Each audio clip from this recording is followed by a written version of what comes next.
พี่น้องโอ้ยบรรยากาศงามไล่เศร้ากล่องเขาใหญ่วันนี้มีโอกาสได้เข้ามาบุญกล่องเขาใหญ่แล้วมาพบกับน้องเศร้าเมืองเพียงพี่น้องเอ้ยมีแต่ผู้งามๆมีแต่นี่คัดเลือกมาได้นะพี่น้องซ้ำน้องนางนี้ผู้ที่เครื่องกลางนี่แมนจาก MC เนาะได้อันดับที่1แล้วก็อยู่เบื้องซ้ายเนาะเบื้องซ้ายของพวกเขานี้ก็แมนM6 เนาะได้อันดับที่2แล้วก็M18 ได้อันดับที่4ยอกเส้นมาลินมาเที่ยวกับกองเขาปีนี้มวนไล่คนคณะกรรมการอยู่ทำหน้าเวทีนี้ก็ให้อยู่นะโดยขอบใจหลายๆบอกโมโหซื้อสันหล่อM1ซื้อยังเกาะบางคนที่เขาMC สุวินันเด้อซาบิรัต MC บ้านคนนี้พี่น้องแล้วก็M16 18เนาะกูยังลุ่งเลยละเลอหมดแล้วนี่นะ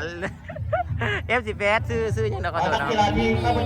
มีเนาะมีอยู่บ้านดงเงินแล้วก็อีกMนี่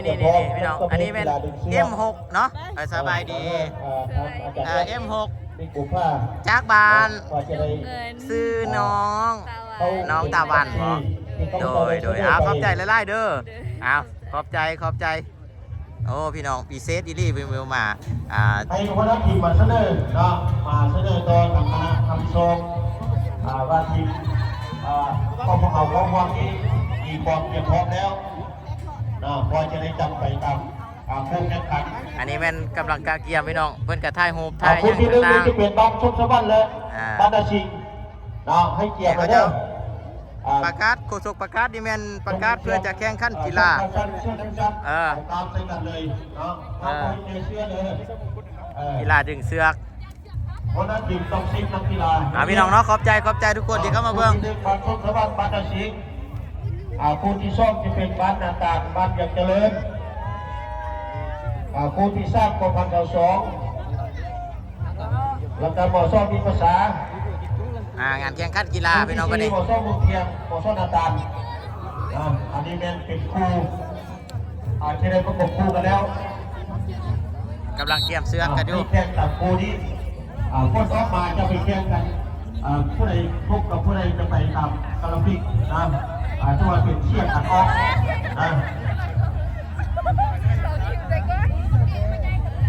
นักกีฬาพร้อมแล้วเข้ามาเสนอนำคณะกรรมการ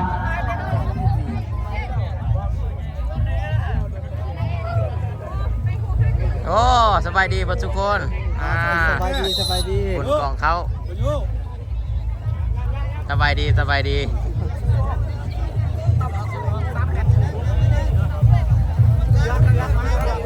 มีเสื้อจังทีได้คักแท้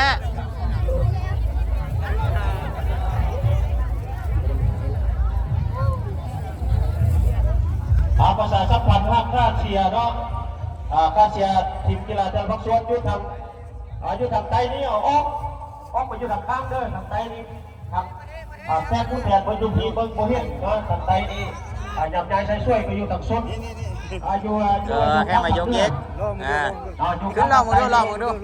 จกได้กรรมการไว้เนาะนักกีฬาออกไปอยู่ทางสุดแข่งมายกเย็กขึ้นมายกเย็กมาเนี่ยนะอ๋อคักพี่น้องเบิ้งเด้อเขาจะแข่งกันสบายดีทุกคนเด้อ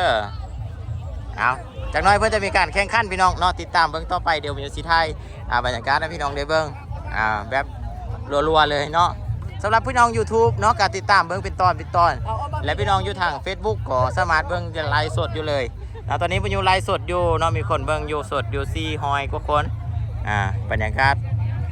ก็มีหลายคนให้ความสนใจแล้วก็มาเบิ้งเนาะมาเบิ้งภาษาสัมพันธ์ค่าเชียร์ทีมกีฬาทางไตมาให้อยู่เด้อทางนี้หยับว่ามาทางสุดเด้อให้จงในกรรมการไว้ตัวว่าคณะแคสผู้แทนพันยนต์ดังพีเบิ้งโมเห็นดังจิต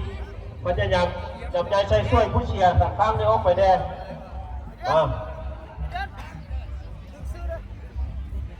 แล้วก็นักกีฬาบอกให้คอดเชือกผู้อยู่สุดท้ายบอกให้คอดเชือกให้จับ ธรรมดาบ่ให้คดบ่ให้คดตูดเชือกถักชดนะผู้อยู่สุดท้ายมาพี่น้องมาเบิ้งนำกันผู้ใดที่เบิ้งอยู่ใส่ฝากกดไลค์กดแชร์กดติดตามบุญยูไว้เนาะโดยการเอามือแตะหน้าจอครั้งนึงแล้วก็กดติดตามไว้ผมแล้วบ่บ้านชุมชนบ้านนาชิงเอานักกีฬาเข้าไปประจำที่คณะกรรมการโค้ชเช็คเบิ้งนักกีฬานับแต่เกิบหนึ่งขอให้ใส่เกิบดุสองขอให้ใส่เกิบคีบสามขอให้กดเกิบ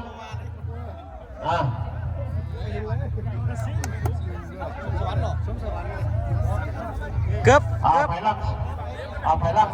หนึ่งทีมได้ชนะต้องเปลี่ยนไปหรือว่าเปลี่ยนปั๊บชนะซ่อมเชื่อแล้วใช่ว่าได้เข้าหกต่อไป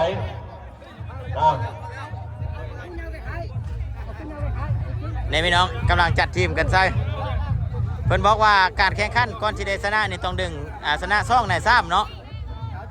ชนะซ่องในซ้ำแล้วก็เข้ารอบผู้ได้ชนะก็เข้ารอบไปบ้านชมสวรรค์บ้านเจ้าภาพบ้านชมสวรรค์เจ้าภาพเสร็จเด้อผู้แข่งขันบ้านนาสิงห์พร้อมแล้วพี่น้องเบิ้งอยู่ใส่พี่น้องคอมเมนต์กันเข้ามาหัวหน้าทีมชมสวรรค์อยู่ทางใดให้มาเข้าความแข่งขันเด้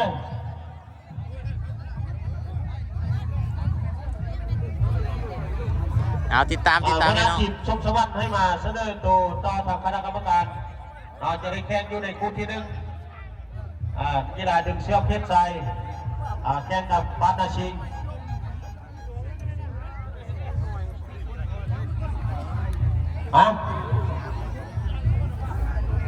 บ่พร้อมปะคู่ที่สองพร้อมบ่บ้านต่างบ้านยังเจริญพร้อมแล้วเหรอ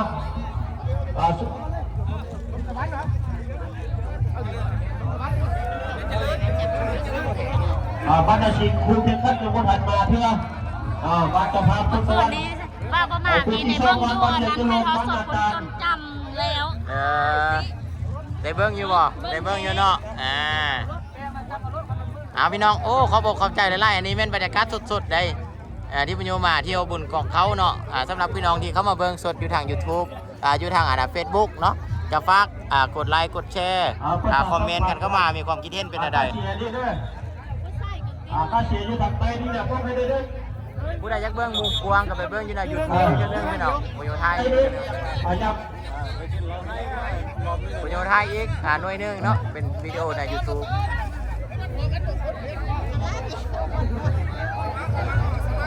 เพิ่นมาให้ยืนทางนี้ก่อนละวะบรรยากาศเพิ่นพร้อมแล้ว10 คนเด้อ10บัด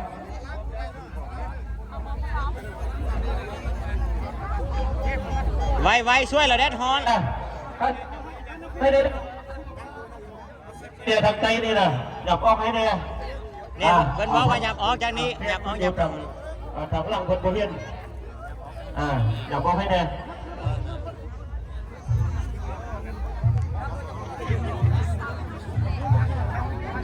ทางคณะกรรมการกวดความพร้อมนักกีฬา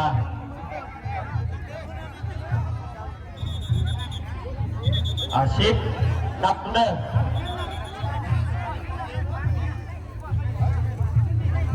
ถ้าเสียจะบอกตึมขอให้ไปไกลนักกีฬาฝั่งเชียงมักวินเชียงมักวินชี้ยัน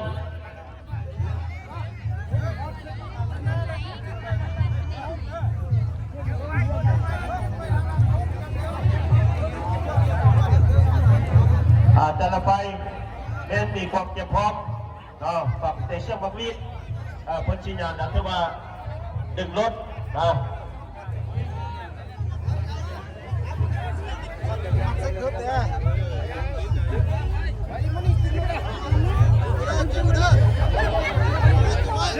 มอแล้วไม่น้องมอแล้วจุดเดินจนยัง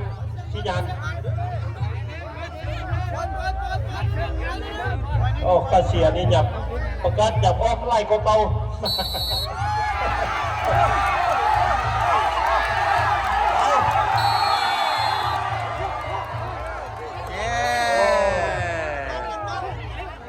ทางเปลี่ยนทางเปลี่ยนทาง มันต้นมาตามกันง่ายอยู่ดึงไปบ้านเดียวเลยถ้าว่าบ้านเดียวเจริญชนะดึงเทือแล้วก็การชนะซ่องเทือแล้วถือว่าเป็นชนะซ่องเทือเลยแม่นชนะเลยพี่น้องเบื้องนี้ชนะนะเมื่อกี้นะ ก็ได้เป็นงัดมันต้นเทือตามบทบ้านเดียวเจริญนี่เป็นไปงัดมันต้นมาในกราฟในเนื้อหมดแล้วมีเหือมีแหง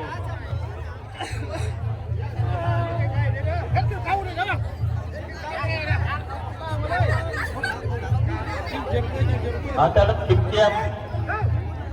มความพร้อม กรรมการนะเสียงมักวิทย์เดี๋ยวนิดนึงก่อนว่าเตือนนะ ก็เด้อยังอยู่ยังสิญญาณ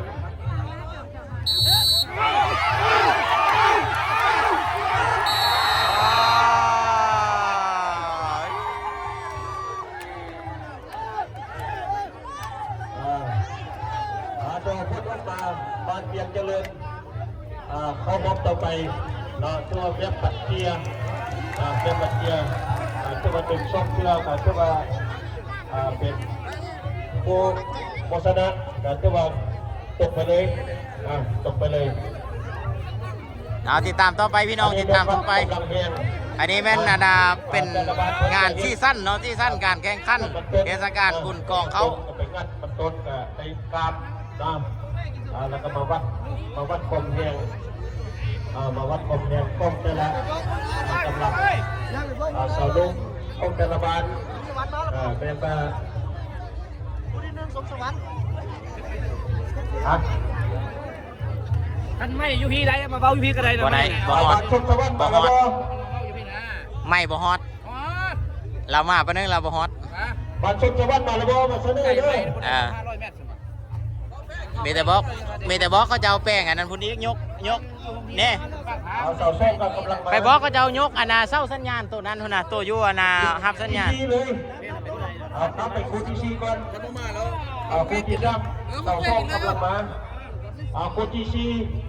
บ่อโซ่บุกเคียงบ่อโซ่ดันตานโอ้ในบ้านเอาบ้านนาสิงโอเคให้เก็บคงในบ้านนาสิงไล่เนาะคนไล่เนาะบ้านชุมชนขัดประกาศประมาณจะได้จับเปล่าให้พร้อมด้วยบ้านชุมชนบ้านจับเปล่ามาเราจะได้ดับคณะกรรมการและการกองพันเจ้าช่องมีภาษาพร้อมแล้วกองพันเจ้าช่องพี่น้องฝากกดไลค์กดแชร์บอกต่ออีกเด้อพี่น้องเด้อครับพี่น้องไล่คนเข้ามาเบิ่งการแข่งขันกีฬาดึงเสือกเนาะซึ่งเป็นงานพิเศษนะพี่น้อยงานเทศกาลบุญกองเขามีทุกปีแต่ว่าปีนี้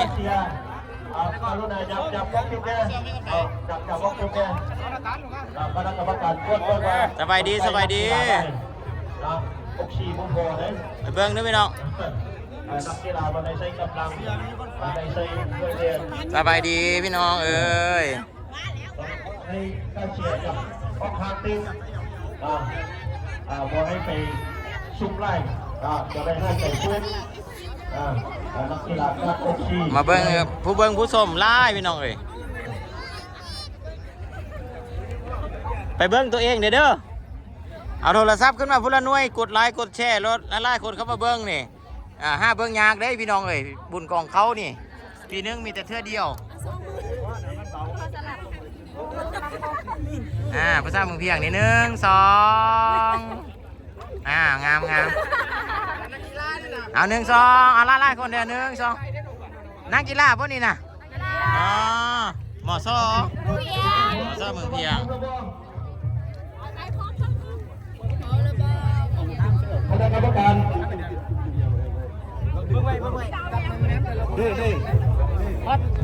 คณะกรรมการชี้แจงเด้อทีมได้พร้อม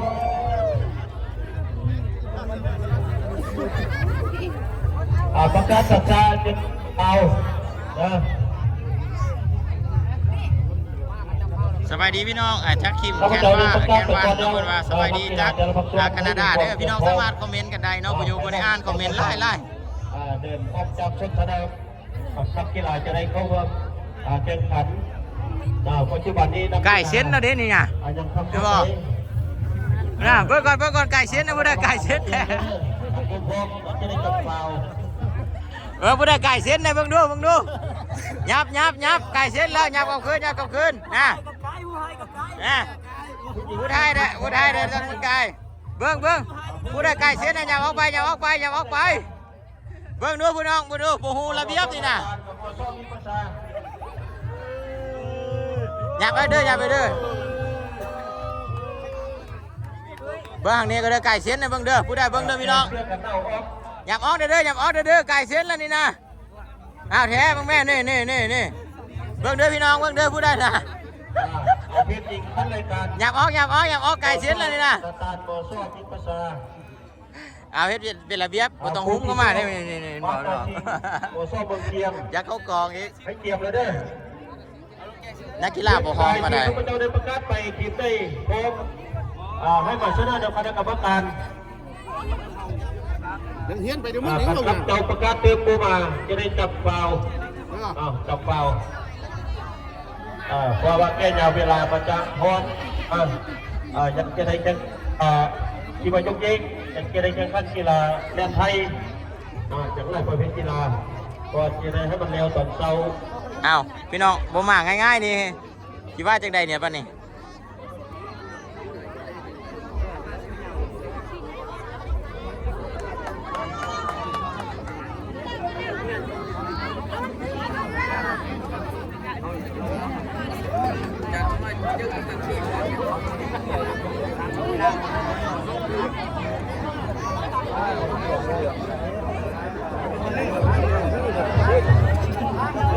ขอประชาสัมพันธ์คณะเชียร์ให้จับทางออฟฟิศให้จับทางออฟฟิศเพราะมันไกลนักกีฬาได้คณะกรรมการเบิ้งเนอร์ข้าเชียร์ให้จับออกทางข้างตึม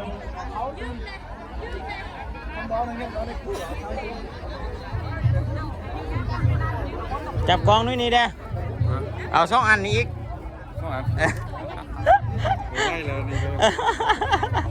อันนี้เป็นกีฬาพื้นเมืองสบายดีพี่น้องเด้อโอ้นักข่าวมันก็เก็บข้าวครั้งแน่เอาไว้ไปนำเสนออยู่เพจเนี่ยก็ท่อเมืองเพียงเนาะ กำลังกายได้สร้างสุขภาพมีกำลังสาวนุ่มบ้านกันที่นั่นไปออกกำลังกายครับต้นแจ้งเป่ามักเลยกามยังใหญ่ยังมีแหงอันนี้ก็เป็นกิจกรรมหนึ่งเปิดซ้อมให้มีกามมีเนื้อเบิ่งได้พี่น้อยไปดิเด้อ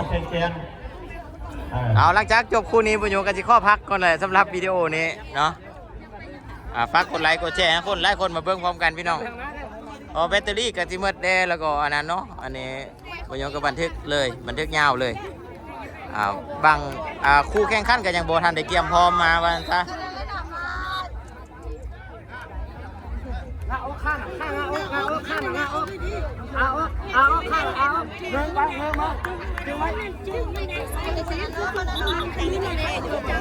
จึงง่ายทวนเล็กน้อยนะ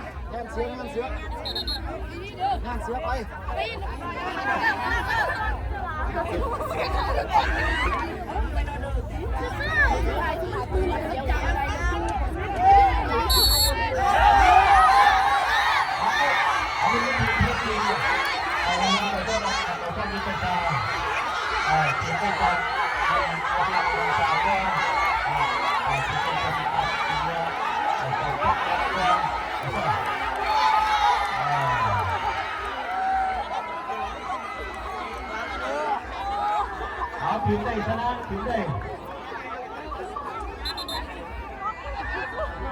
เปลี่ยนทางถือว่าชนะซ่องเครือถือว่าเป็นชนะเป็นชนะซ่องเครือนี่เป็นชนะนอกเป็นชนะนอกพี่น้องม้วนบ่ม้วนแล้วพิมพ์คำว่าม้วนมาเด้อหรือว่าพี่น้องเบิ่งอยู่ใส่คอมเมนต์กันเข้ามาแล้วก็มีส่วนร่วมนำกัน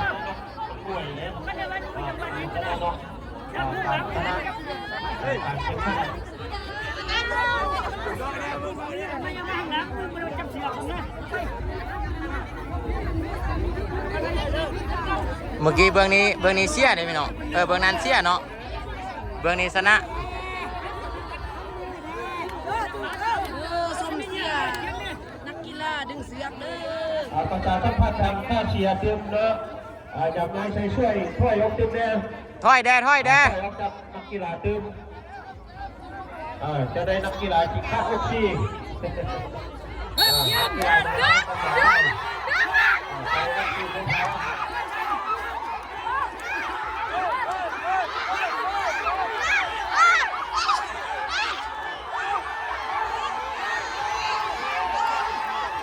เอา